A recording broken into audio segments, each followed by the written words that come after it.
ক্ষমতাচ্যুত সাবেক প্রধানমন্ত্রী শেখ হাসিনার পতনের গণ আন্দোলন সহ নানা কারণে অস্থিরতায় পড়েছে বাংলাদেশের পোশাক শিল্প। এই বিষয়টি কাজে লাগিয়ে বাংলাদেশের পোশাকের বাজার ধরার প্রস্তুতি নিচ্ছে ভারত। বার্তা সংস্থা রয়টার্স 14 জানুয়ারি এক প্রতিবেদনে জানিয়েছে, বাংলাদেশের রাজনৈতিক অস্থিতিশীলতার কারণে পোশাক আমদানিকারকরা বিকল্প রপ্তানিকারক খুঁজছে, যার মধ্যে আছে ভারতও। আর এই সুযোগটি কাজে লাগানোর পরিকল্পনা করছে নয়াদিল্লি। এর অংশ হিসেবে ভারত টেক্সটাইল এবং গার্মেন্টস খাতকে সমৃদ্ধ করবে। আগামী বাজেটে এজন্য বাড়তি আর্থিক সহায়তা রাখা, শুল্ক ছাড় দেওয়া এবং স্থানীয়ভাবে উৎপাদনের ক্ষেত্রে প্রণোদনা দেওয়ার পরিকল্পনা করা হচ্ছে বলে জানিয়েছেন দেশটির দুজন সরকারি কর্মকর্তা। ভারতের পোশাক রপ্তানি প্রচার কাউন্সিলের সেক্রেটারি জেনারেল মিথিলেশ্বর ঠাকুর রয়টার্সকে বলেছেন, যুক্তরাষ্ট্রের অনেক কোম্পানি বিকল্প রপ্তানিকারক খুঁজছে, কিন্তু ভারত তাদের চাহিদা পূরণে হিমশিম খাচ্ছে।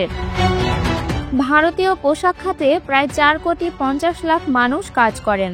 আগামী অর্থ বছরের বাজেটে টেক্সটাইল মন্ত্রণালয়ের বাজেট 10 থেকে 15% বাড়ানোর চিন্তাভাবনা করছে দেশটির সরকার।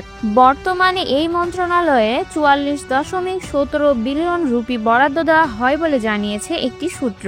এই স্কিমে যেসব প্রতিষ্ঠান স্থানীয়ভাবে পোশাক উৎপাদন করবে তাদের কর প্রণোদনা ও অন্যান্য বিষয়ে ছাড় দেওয়ার প্রস্তাব দিচ্ছে ভারতীয় সরকার। সরকারি এক কর্মকর্তা বলেছেন, পলিয়েস্টার, ভিসকস ফাইবার ও টেক্সটাইলের যন্ত্রপাতির উপর শুল্ক বাতিলের বিষয়টি এ মুহূর্তে বিবেচনা করা হচ্ছে।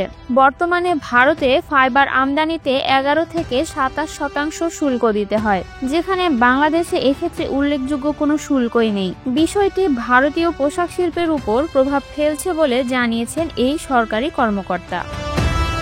আগামী 1 ফেব্রুয়ারি ভারতের 2025-26 অর্থ বছরের বাজেট ঘোষণা করা হবে। দেশটির বাণিজ্য ও টেক্সটাইল মন্ত্রণালয়কে পোশাক খাতে প্রণোদনা ও শুল্ক প্রত্যাহারের ব্যাপারে জানতে চেয়ে ইমেল করেছিল রয়টার্স, তবে তারা কোনো জবাব দেননি। রাজনৈতিক অস্থিরতার কারণে যুক্তরাষ্ট্রে বাংলাদেশের পোশাক রপ্তানি কমেছে। US office of textile and অ্যাপারেলের ডাটা থেকে দেখা গেছে, গত বছরের জানুয়ারি থেকে নভেম্বর পর্যন্ত দেশটিতে বাংলাদেশের রপ্তানি 0.4% কমে $6.7 বিলিয়ন দাঁড়িয়েছে। অপরদিকে ভারতের রপ্তানি 4.25% বেড়ে $4.4 বিলিয়ন হয়েছে।